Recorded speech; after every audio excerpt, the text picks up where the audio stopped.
All right, let's do this. Peanut, if you're staying in the room, no talking.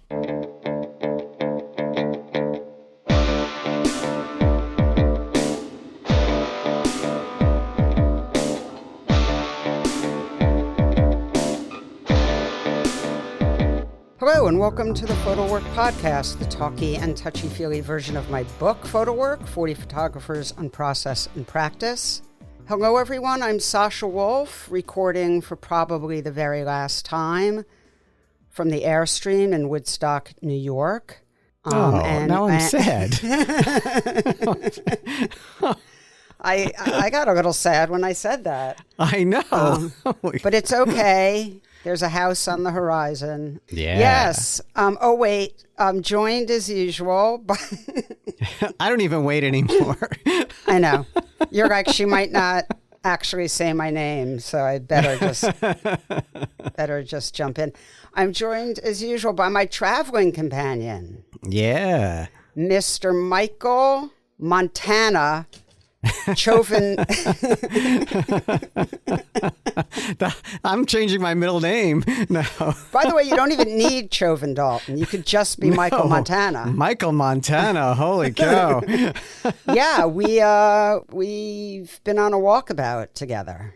I know. It was 8 days in Chico Hot Springs for the Chico Review. A very intense week together, and we had a lot of fun. Yeah. Yeah. Wait, hold on a second. An intense week together. I mean, what are you trying to say? I'm talking about the review. Yeah. Okay. The work part. Yeah. That Yes. was a lot of work. Well, I was thinking that one thing that was so nice is that we got to meet, which happens when we travel together, we got to meet a lot of our listeners, people who listen to the podcast, and that was really fun. I mean, I was thinking that, conservatively, I would say 75 to 80% of the listeners that we met found out that I'm not nearly as fun in person, but,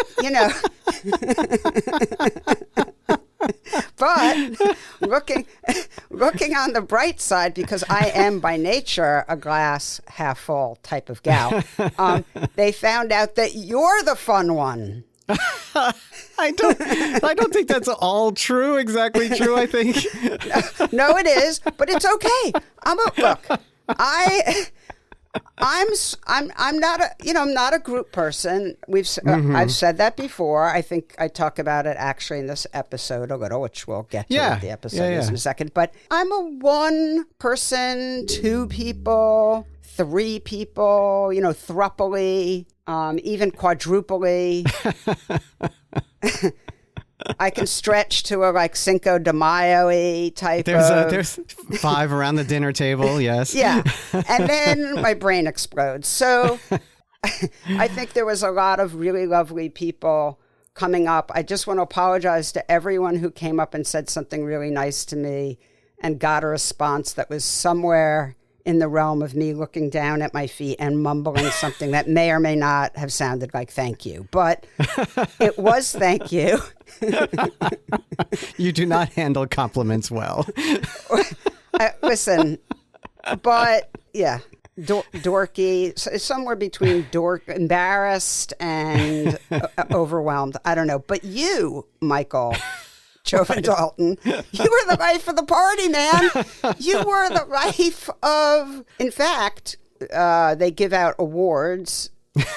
They're sort of fake awards, but they give out awards like reviewer who crushed the most dreams during the week. Neither of us got that award, no. No, I would not get that award. But there was a best laugh, and you didn't get it. And I have to say, I wanted to file a complaint. I thought they had invented that award because I was there. Me too. So, that's what I thought, and everyone who I was sitting with felt the same way. People were, filing motions. As a recount. Right, we wanted a recount. Okay. dialing it in for a second. So yeah, we have a really fun show because, I just want to say one other thing. Sorry. I am getting ready to move into a house, which I alluded to at the top of the show. So my brain is a little scrambled. I'm probably 10 days away from moving and coming down the home stretch of renovations and running back and forth between the Airstream and my new place, which is 5 minutes away. So everything's very chaos. I'm half packed. It's chaos. I think half packed is a great description of your state of mind. Yes. Yeah. Where's the drum? We need the drum set. I know somewhere on my keyboard, if I hit a certain button, you could get a rim shot. Yeah, but I don't know which one it is. I'm scared. You know what? I want to say that you were doing a lot of recording at Chico for your show, Real Photo Show. So I just want people to tune into Real Photo Show and hear Michael's interviews with a lot of great artists who were at Chico. Well, they got to hear Ray Meeks on both our shows, so that was just that's just the beginning. There are a lot of recordings. There's a lot of work in front of me. I know you were a busy bee, but thank you for also filling in for me. And I have been sort of really buried in getting a mortgage. And there's big things happening at CPW that involve us. And so there's a lot of good stuff coming. There's a lot going on. By the way, the reason we're not at CPW as usual recording is for a good reason. CPW is getting ready to start a huge renovation on their big old factory space that they're moving into. And that's where our recording studio has been. And we moved all our equipment out. So for the next however long, I'll probably be recording at the new space. So that's what's going on there. But CPW continues to just grow and do amazing things, and we're really thrilled to continue our relationship with them as well. So. Absolutely. Okay, so our guest today is the photographer, the book publisher, and the founder and director of Chico Review, Jesse Lenz. So it was super fun to have him on. And actually, it's funny, we didn't interview him while we were in Montana for the Chico Review event. Jesse was coming through town here, and you came up the other day, and we talked to Jesse up here. Because while I was there, I was reviewing work all day, so I didn't have time to record. I don't think Jesse had time either. No, Jesse wouldn't have had time either. He is the maestro. I've never seen anyone so busy. Anyway, so that's who our guest is. But, before we even get to that, I'm so sorry I'm not looking at the script that doesn't actually exist. But script. You missed my air quotes. Yes. Are there some announcements to make before we dive in? Yes, of course. Our sponsor, Picture House in the Small Darkroom, has one more event for April, and then we'll get to May events before our next recording. But Tim Carpenter and Charlie Simakaitis will be doing a joint signing on Wednesday, April 24th. Tim's new book with the Ice Plant is called Little. Charlie Simakaitis is releasing his debut book with TIS called The Crisis Tapes, and these two artists will be in conversation during the event. So that's April 24th, and the time for that is 6 p.m. Also, let's not forget that Picture House and the Small Darkroom is a lab, is a fantastic lab and a post-production studio, and anything you need to do. Work. Yeah. You should check them out including their mini lab prints and everything else. So, they're really, it's a phenomenal facility. So yes, people, please reach out to them for post-production services. If we didn't feel that way about them, we would not have this relationship with them. I mean, I hope that goes without saying. Also, by the way, April 24th is right before APAD, the Association of International Photography Art Dealers Art Fair, which I hope people, I'm not going to have a booth there this year, but I'll be wandering around. You'll be wandering around. We'll be hanging out. Lots going on right around that time. Yeah, so great show. Jesse is a ball of energy. He's just really an amazing person. The guy has 6 kids, first of all, and manages to get more work done than anyone I know. So really impressive person. But it was really fun to talk with him. Yeah, and just so people know, they may hear an occasional muffled laugh from me. I was actually in the room. We were recording all together. You were. And I really enjoyed this. Jesse reveals sort of a lot of interesting ways he thinks about photography because he does edit and publish, and he is a photographer, and he's also a filmmaker. And he talks about these sort of strategies, these ideas that involve filmmaking, the idea of his children as actors and making a film, the idea of looking at B-roll as a sort of strategy when he's editing books for others, thinking of it as like someone who's just been photographing, and within all of this material, there is this idea, there is this story to be told. And I really like the way he thinks about photography as a sort of filmmaking venture. Yeah, no, that was really interesting and something I didn't know, and really fun to talk about. Always interested in the way people sort of think about cinema, or the people who do think about cinema and narrative and whatnot is something that really interests me. So before we give the whole show away, Michael, if you don't mind, please take it away. My pleasure. And here is your conversation with Jesse Lenz.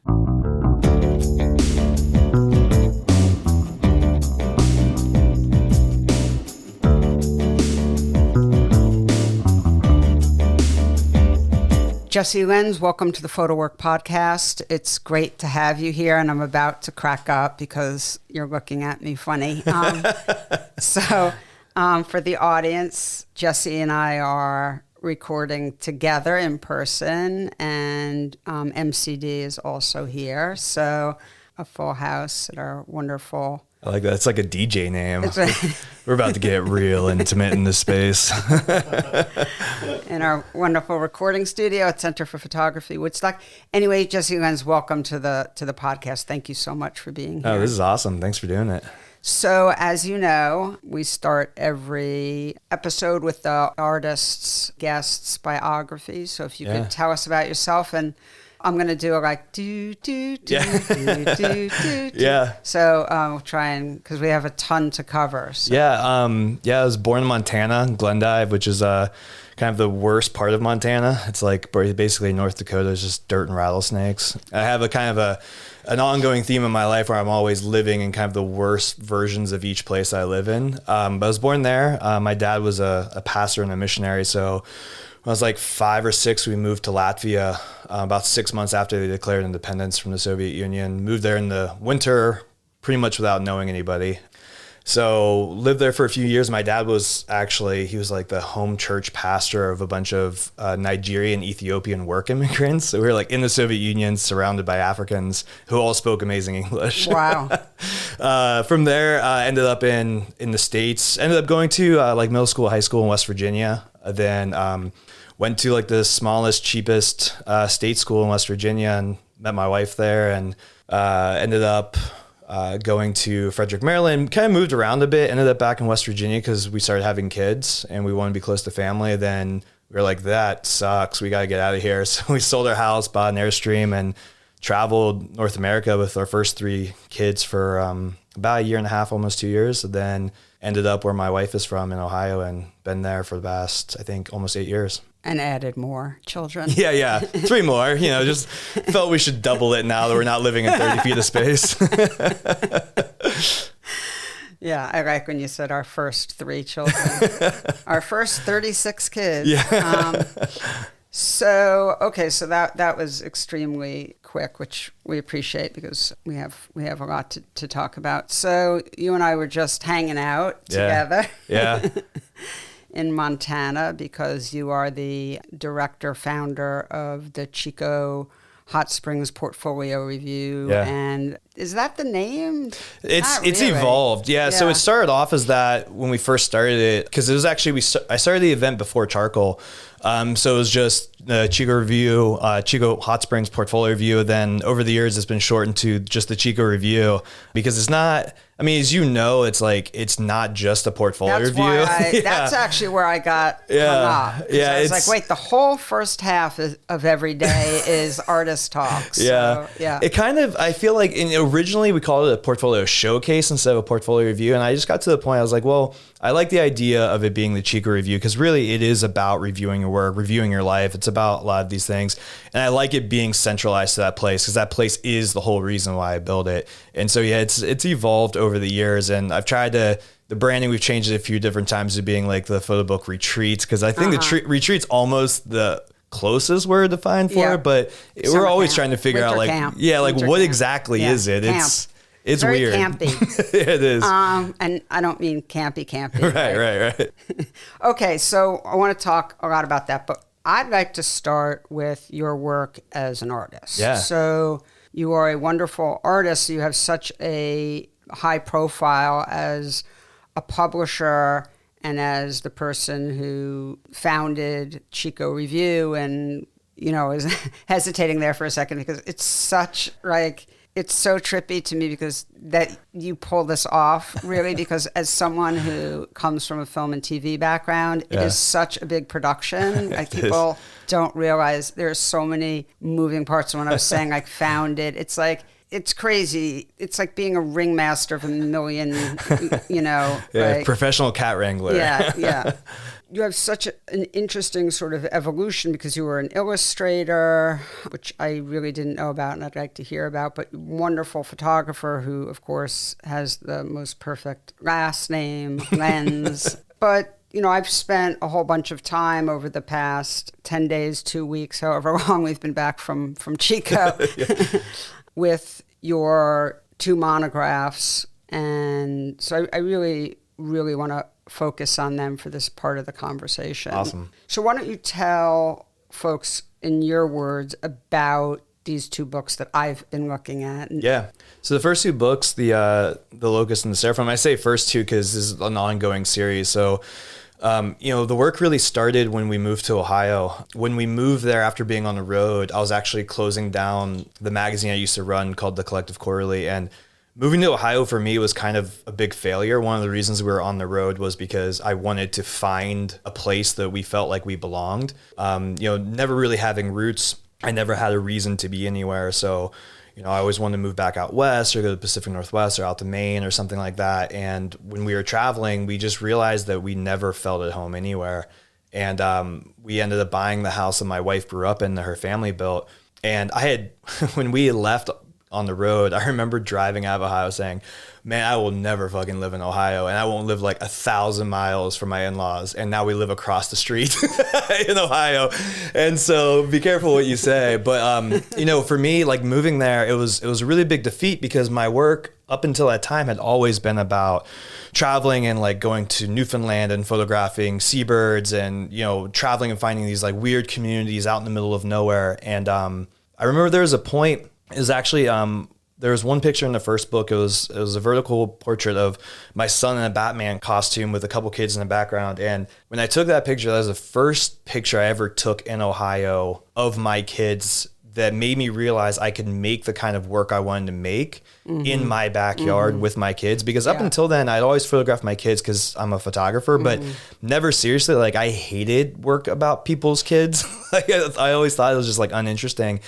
I remember taking that picture and really looking at it, then talking to my good friend John Levitt, because he was who I was traveling with a lot.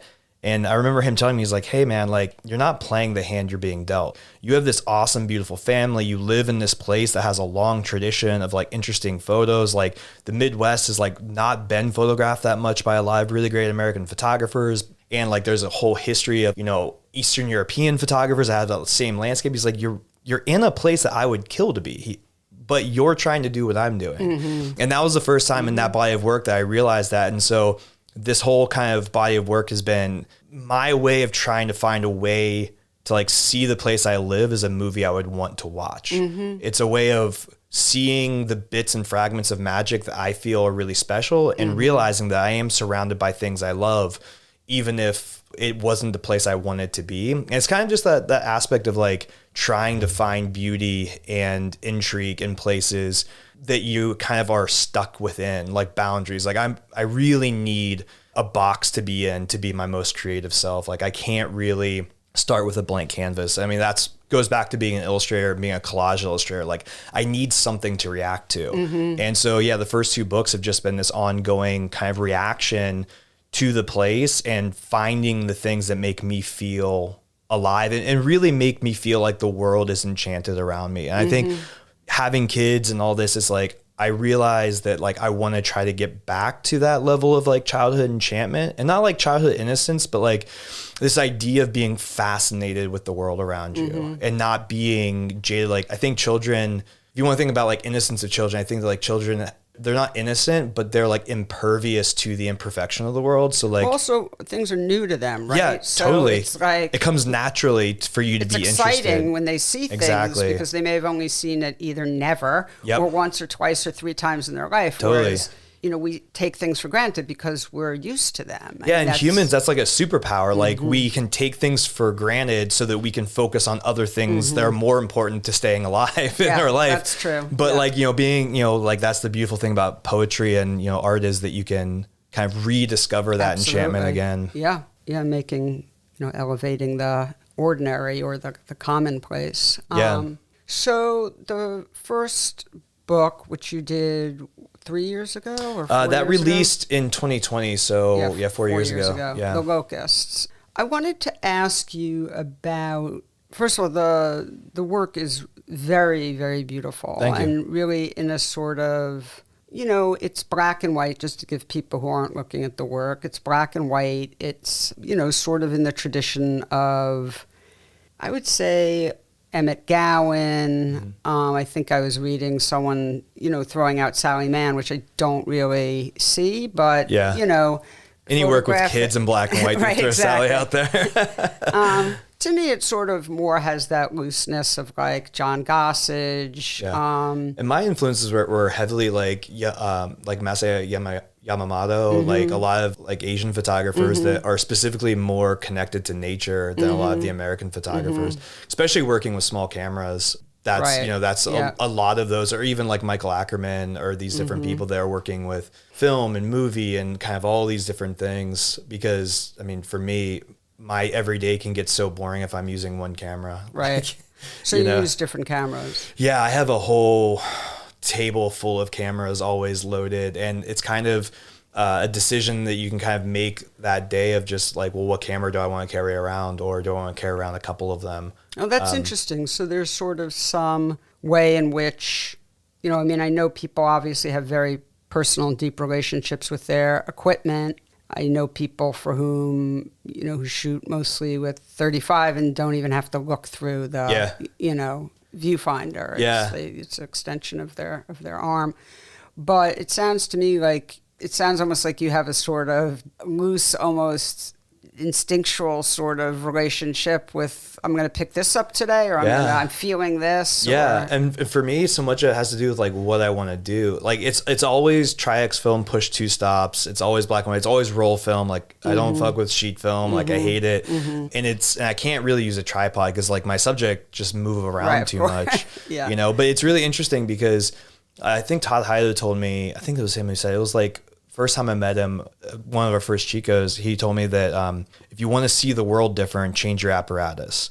And I thought that was really good because for a while I was using the same kind of basic cameras, just some Leicas and stuff. And there's just certain things you can't do with them. Right. I remember when I got a Rolleiflex for the first time and those bayonet attachments so you can focus really close. It was the first time I started photographing insects. And that changed. That was during the Locust. And that, I remember I photographed a praying mantis for the first time. I was like, oh, these are the monsters in my movie. Like I realized like I had this whole tiny world that I'd never been able to photograph because all my cameras, you had to be 3 feet away to photograph something. All of a sudden I had this equipment that could get me these other characters in my play that I could never have before. So ever since then, just like every year I always like, if I get excited about a new thing, like I'll get it and play with it. You know, the last couple of years I've been shooting 16 millimeter footage and Bolexes, and that's been amazing because now I've been making films. Right, you're talking about moving pictures. Yeah, then also using stills in the in it. So it's just like for me, it just gives me something new because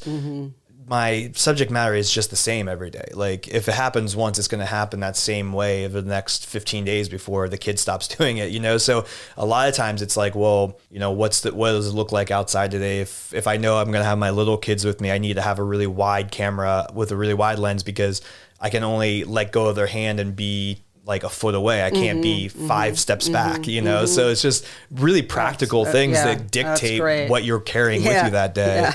You know, are you going to have a kid on a backpack when you're hiking through the woods?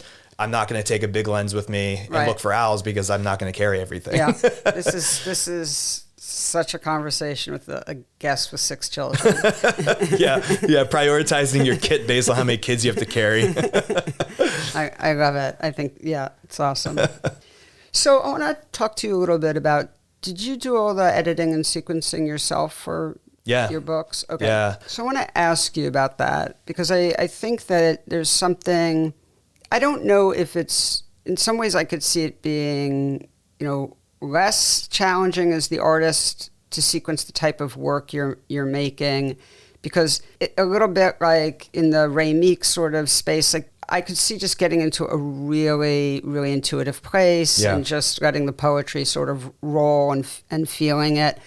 But at the same time, because there's a lot of repetition in the subject matter, because you are dealing with a very restricted geography, your backyard, more or less, with some pictures inside your home, but not many.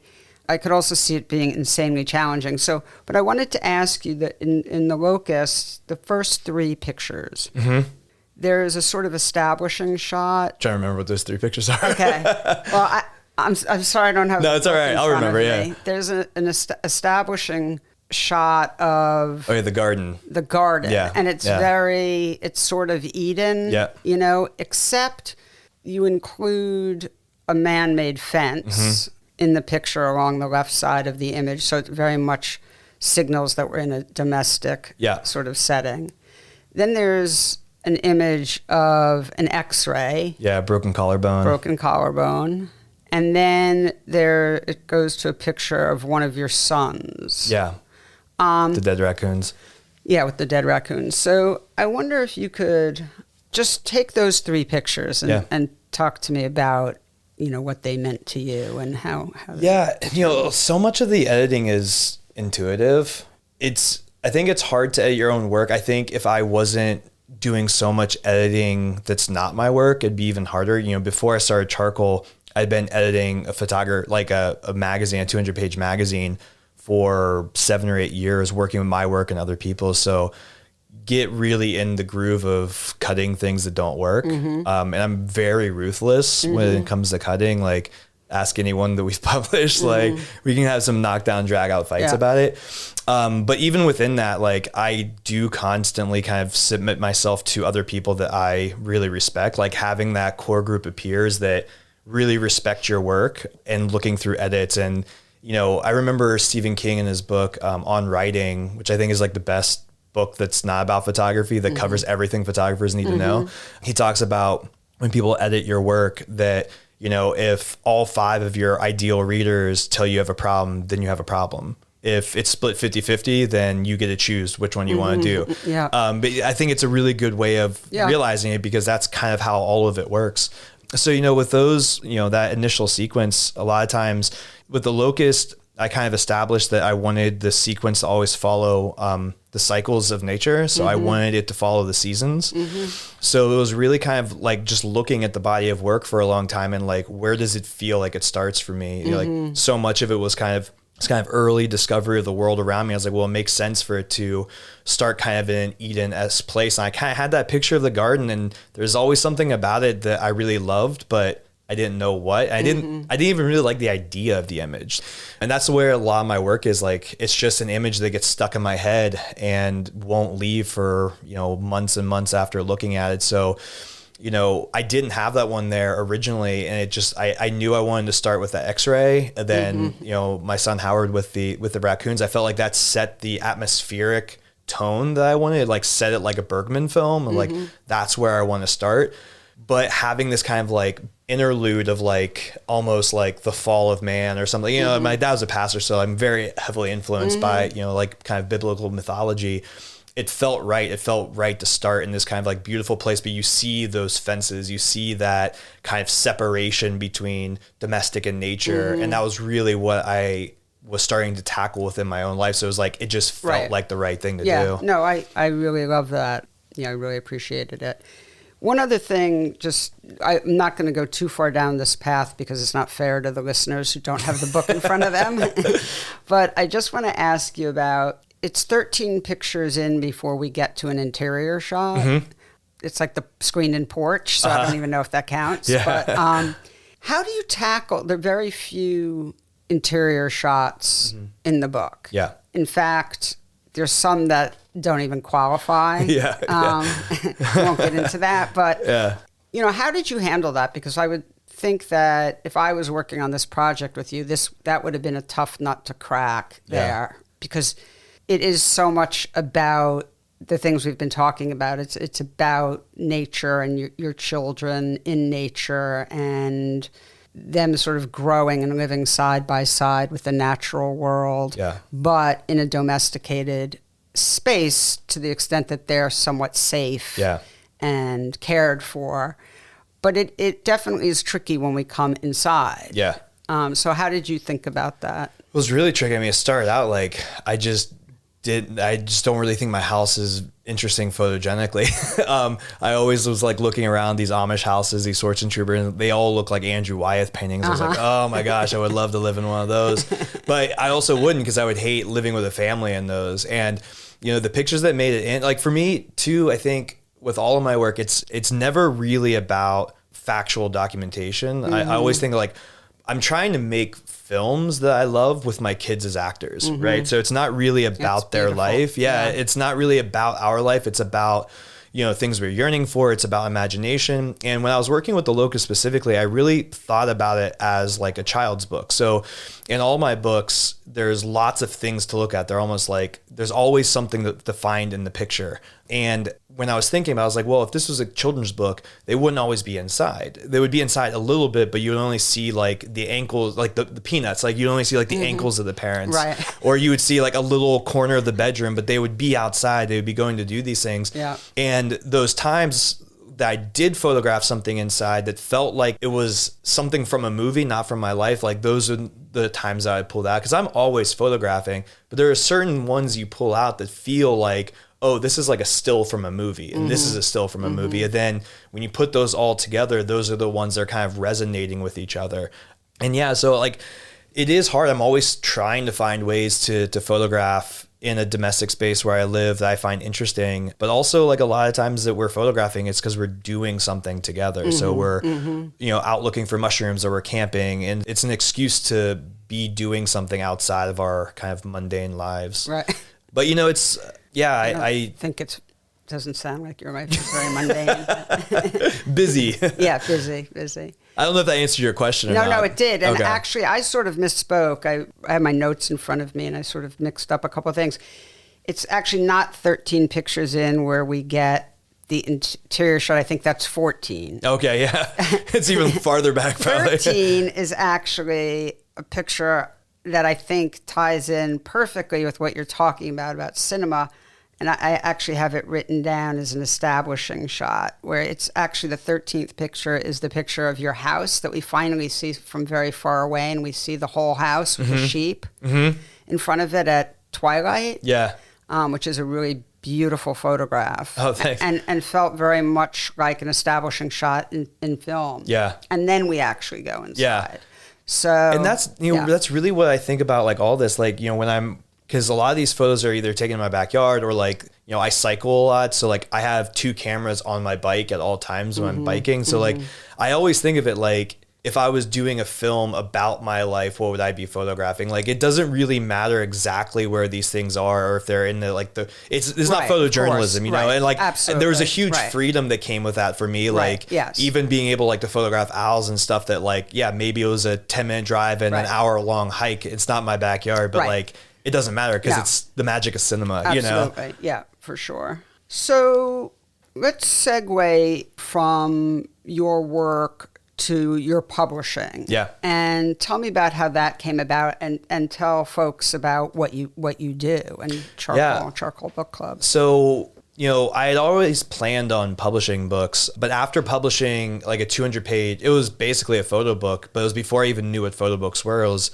the magazine that I ran, we would go to a location for 3 to 4 months with a team of people and actually create a 200-page book about the place. And then we would publish it, and we sold copies. We were in like J. Crew and Anthropology. We sold 25,000 copies, worldwide for a while. And I remember coming into discovering photo books and being like, oh, wow, these are the same thickness as the books I've been making. They sell for 3 times as much, and people are only selling 500 copies. Like, what's wrong with them? Right.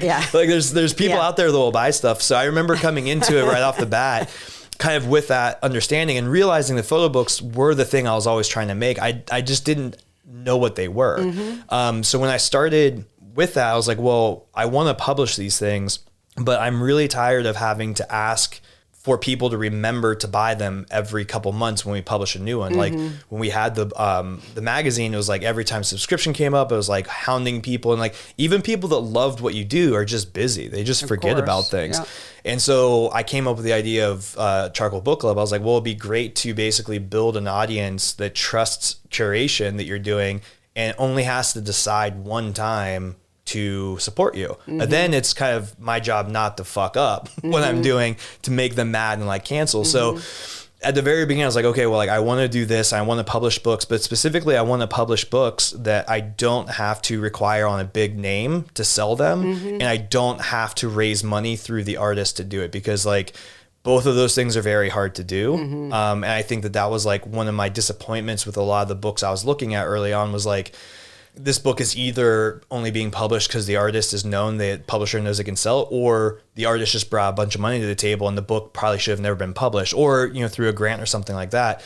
So I felt like those incentive structures in publishing, specifically photo book publishing, were a little bit misaligned. And I figured if I could come to it, have a very specific vision of the books I wanted to see published, then it's basically just like being a record label or anything like that, where you're kind of curating your audience by the books you're putting out with book club. And like, this is like the taste, this is like the interest that we're doing. And then when we publish books, those books go right into the book club, but we also already have that crowd-funded money to be able to pay for the publishing and to really kind of do things the right way, where you're not like, oh, we wanted to do a great, beautiful, big hardcover, but we raised $3,000 less than what we needed. So we have to do like a little book. So that was really kind of the idea behind it. Then it's just been kind of a slow build. I think book club's been going for like 5 years at this point now. We've been publishing books. For me too, like I think each book that I publish like probably takes at least 2 years of working with the artist for it. It's at least a year of me just sitting and looking at the work every day and trying to figure out what the work is. Like I really like working with people that have a big archive but don't know what they're doing with it.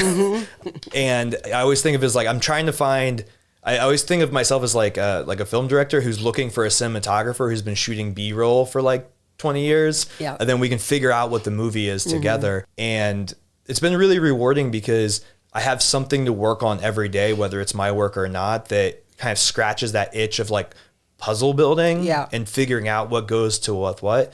And I feel like there's kind of like a little bit of a superpower that comes with it too, because it's so much easier to edit other people's work than it is your own.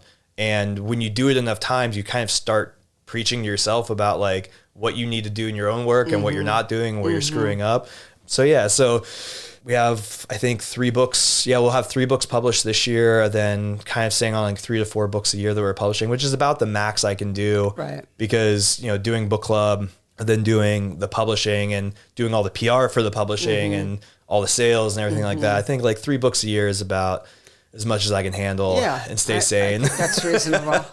But it's bad because I have so many. I have like probably like 6 or 7 on the back burner right now, just kind of slowly simmering away, trying to figure them out. So, I wish I could do more, but I think. And when you say simmering on the back burner, I don't mean to put you on the spot. Oh, no. I'm dying of curiosity, and you don't have to answer if you don't want to. But I'm wondering, like, the artists whose projects those are, what do they think is going on? Yeah, so so Jack Whitty from Twin Palms was really helpful to me when I first started Charcoal. And I remember talking to him about this, and he was like, when I tell an artist I want to work with them, it might be 4 months or it might be 40 years before they hear back, and they usually get a book, and that's the next update that they get. I'm like, well, I'm not that extreme, but I do like to sit on work for a long time, and since of how we're kind of set up with Charcoal, like I do a very hands-on process with them. So some people come and they have like a good idea of what they want their book to be. There's a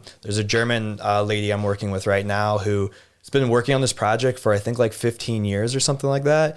And she is very far along.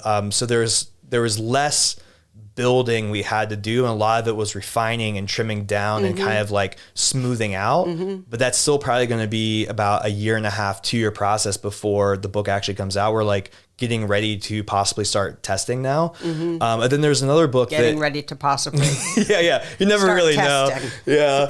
So and then there's another book, actually the next book we're publishing it's at the printer right now. It's called Sealskin, and this is a good example of I literally bumped into this guy on an island in Maine like 8 or 9 years ago, and he was like, oh, I used to have a Leica, and we just started talking. And he moved to Maine in the in like the 80s and just fell in love with it. Ended up over time becoming a fisherman. Then bought a little island to put sheep on, ended up getting married, building a house, had like 3 kids on the island. It's like an off the grid island.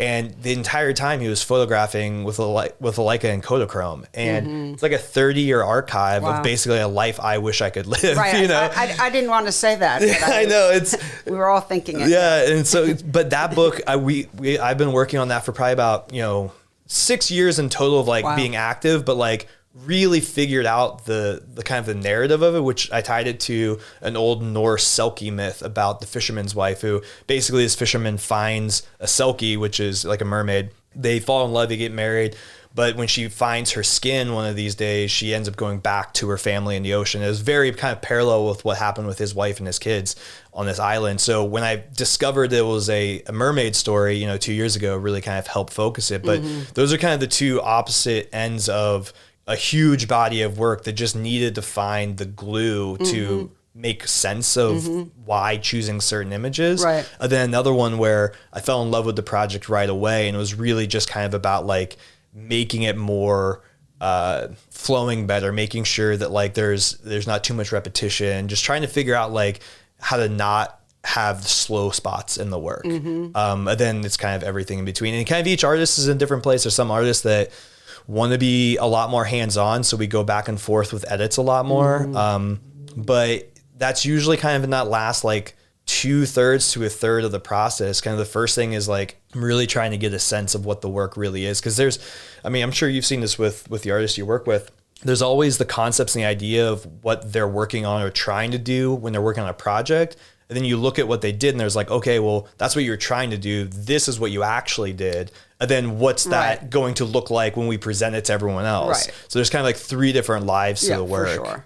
Yeah. I mean, particularly what the artist's motivation is and might have been their guiding principles, and then what's actually being communicated to us, the viewer. Yeah. And those 2 things are awesome. And some artists are more successful at doing what they were trying to do. Other people are doing something significantly better than what they were trying to do. And they just have to see what they were actually doing well. And so sometimes it's just about pulling those pieces out and kind of showing it back to them in a way that's like, one of the things I notice a lot with photographers, because like editing and publishing is a very different skill set than photographing. And a lot of times photographers in their portfolios or even in their book projects, you can tell that they're pulling images based on what they were trying to do when they were shooting it. And they're not really looking at the project as a whole, or even the images that don't reference their obvious references. They like those images because they've seen them before. They're like, oh, that kind of looks like a Brian Scootma. In their head, subconsciously, they're thinking that, but they might have a photo in there that's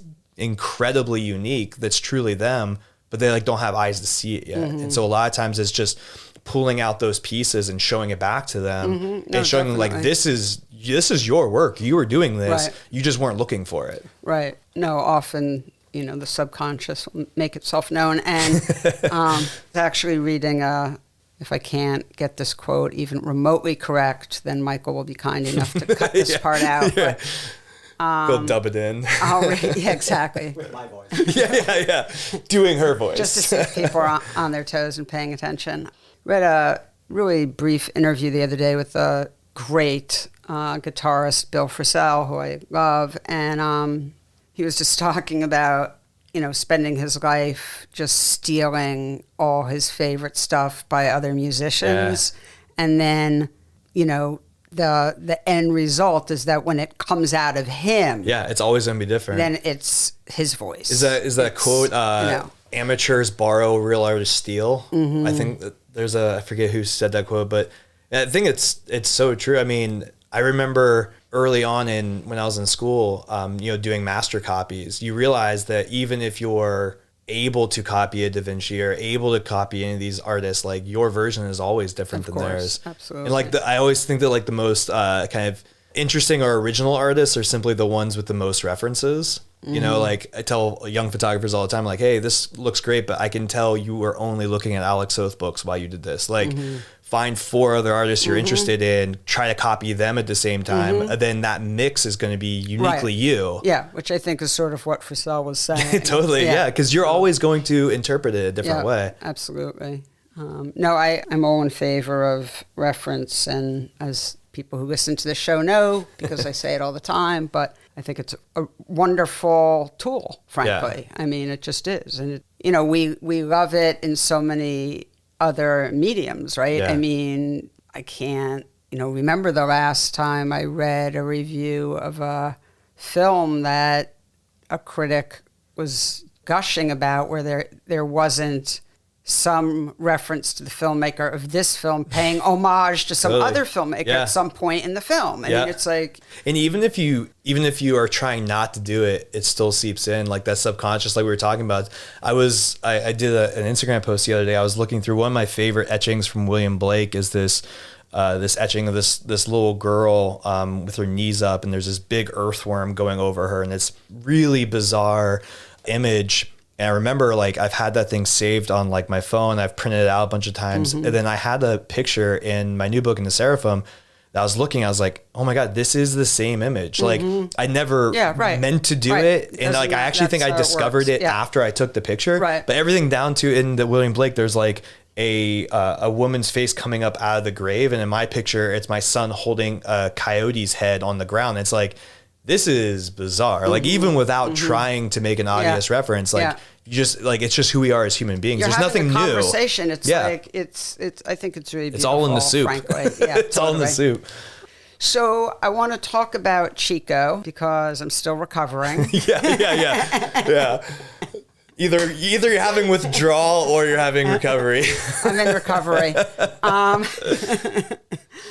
It's a really incredible event. So it's a week in Livingston area of Montana at an old, I don't know what to call it, honestly, because people were asking me, is it a resort? And I was like, not really. Yeah, technically it's a resort, but it's a local Montanan resort. Yeah, you can't call it a resort. No. It gives really the wrong idea. Yeah. It's its own thing. Yeah. So I think most importantly, there's about 60 to 70 participants who are not only having their work reviewed over the course of a week, 4 or 5 days. Yeah. But they're also participating in, and I use the word participating because they're at these artist talks, but there's a lot of Q&A. It's extremely warm and connected in general, between the people who are participating and who have paid money to be there and the folks who come to review the work and or give artist talks. Yeah. And there's also an element of photo bookmaking workshops that go on, all in this location where, for the most part, we're sort of all together, which is why I call it camp. Yeah. I mean, it has, and where, when I do reviews that are in cities, you sort of can just go off on your own all the time. Here, we're, you can't for isolate. better or worse, I may have referred to myself as a hostage once or twice, but no, I mean, you and I sort of joked about like, my experience there, and I had an incredible experience. It was tough because it's a long time. There's an off day or two sort of built in, and you really want us all there together, learning about one another. You don't want it to be sort of 3 days in and 3 days out. No, So so tell us about this insane thing that, because there's also about 30. It's almost like 2 to 1. Yeah, participants to reviewers. So it's I think the math is like, for every reviewer, there's 4 attendees, so it's like a 1 to 4 ratio, I think. It felt like even. It might be. Yeah. Well, I think now that we have like our alumni program and we also have our staff and all that, it's definitely more. So, yeah, I mean, I built it because I wanted it to be a relationship builder, and you can't do relationship quickly. You know, those are all speed dating. And I think the thing that I realized pretty early on in like when I was an illustrator is that success in a lot of industries in general, but specifically the art world, is about relationships. And people say that in a bad way, where it's like, oh, it's all about who you know. It's like, yeah, but you have to know people. and that's a good thing, because it also is kind of about who you are as a human. Your work is like the thing that gets your foot in the door and gets you recognized, but kind of the rest of your success in a field really depends on, are you a good person? Do you come through for people? Like, can people trust you? Kind of all that. And so, do people want to work with you? Yeah. I mean, I remember that as an illustrator, is like my clients would call me because someone bailed on the illustration. They needed it overnight. They needed it tomorrow. And they knew that I would stay up for them all night. And they knew I'd be in a good mood, you know? So I think that kind of comes through. And for me, a lot of the things I build, whether it's Charcoal or, the Chico review, is really to kind of fill like a void that I feel in my own life. And I've always felt very isolated, because I'm always kind of coming to the art world from the outside. Like I didn't go to traditional art school. I'm kind of always finding back doors into things. And for me, I was like, well, I want to do this kind of networking that I always thought of as being like what MFA programs were supposed to be, or even like the way that New York used to be in the 80s, where you would bump into people at the bar because you kind of all lived in the same area. And I was so disappointed that isn't really the way the art world is anymore.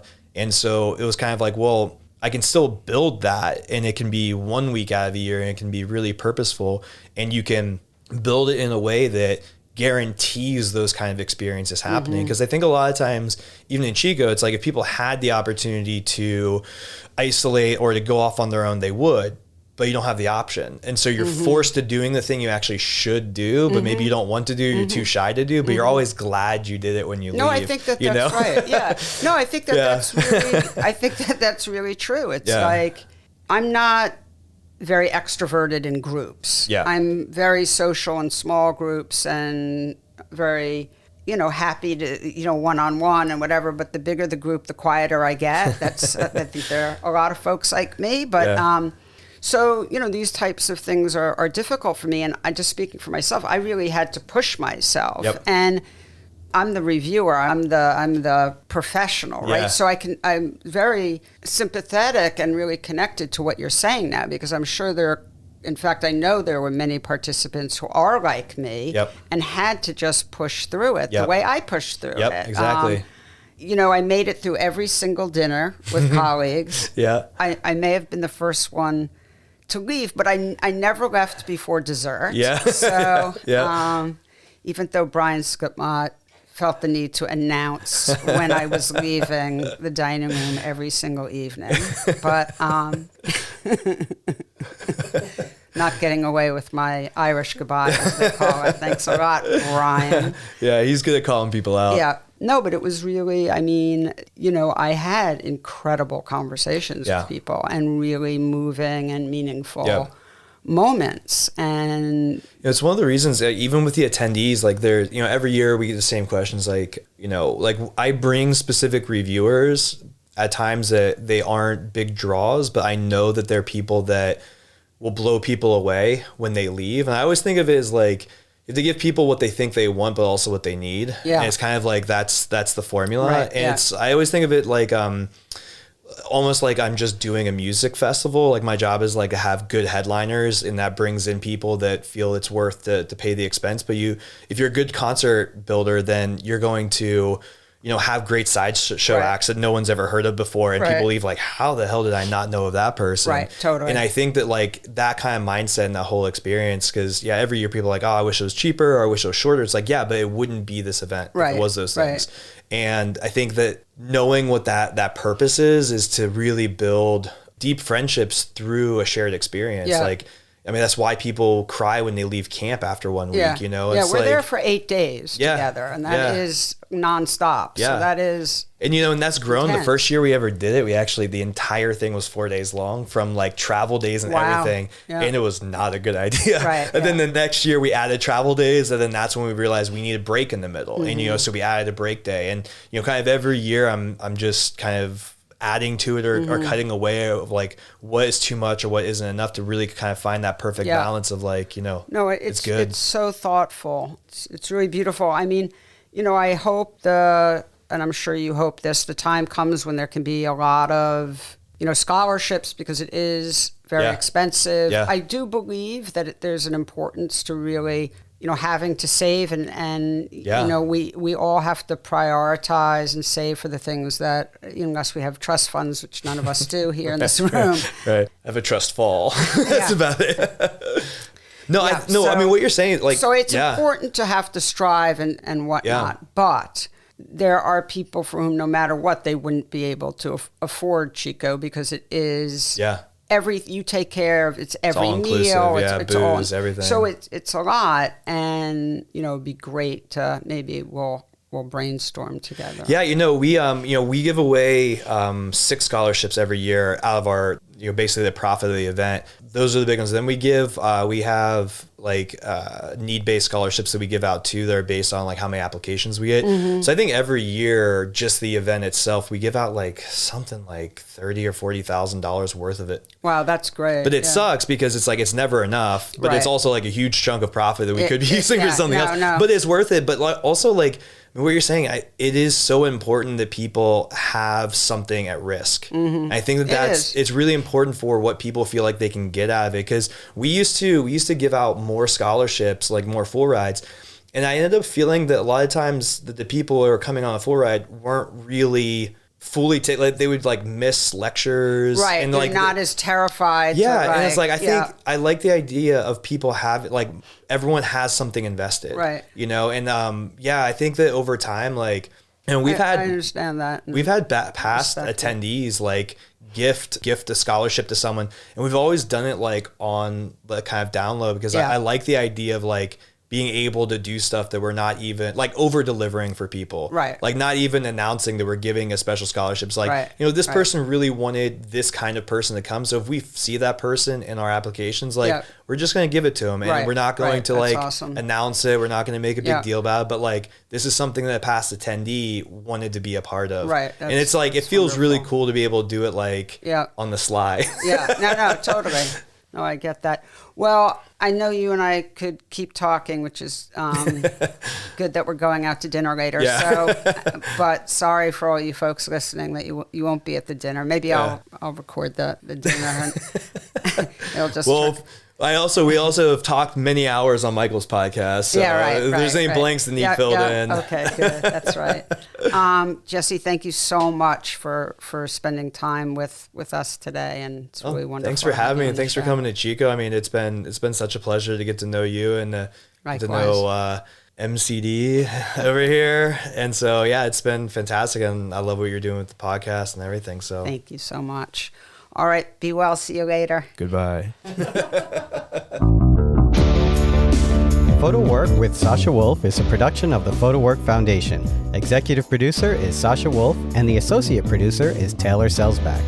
The show is also produced and edited by me, Michael Chauvin-Dalton of Real Photo Show. Music is by J. Walter Hawks. If you like the show and wish to find out more about the Foundation, please visit photowork.foundation and be sure to subscribe and review with all the stars on your listening platform.